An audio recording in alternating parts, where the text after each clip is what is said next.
মাগুরার সেই শিশুর মৃত্যুতে ঢাকা বিশ্ববিদ্যালয়ে বিক্ষোভ, অভিযুক্ত হিটুর বাড়িতে বিক্ষুব্ধ জনতার আগুন।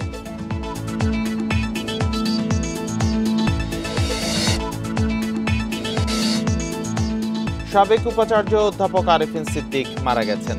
বাদ জুমা জানাজা শেষে আজিমপুরে দাফন।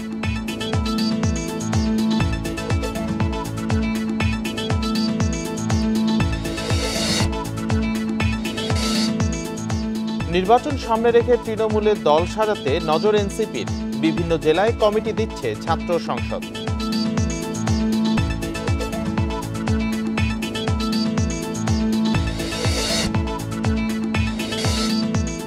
প্রায় ৪,০০০ কোটির ইভিএম এর দায়িত্ব নিচ্ছে না কেউই, কারিগরি বিষয়ে বুঝিয়ে না দিলে নেবে না ইসি।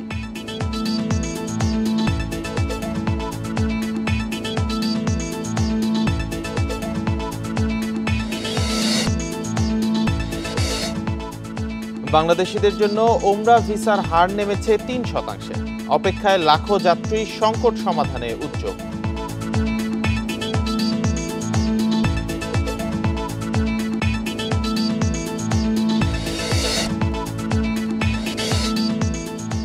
ঈদ উপলক্ষে বাসের আগাম টিকিট বিক্রি শুরু। এবারও শতভাগ অনলাইনে মিলবে ট্রেনের আগাম টিকিট।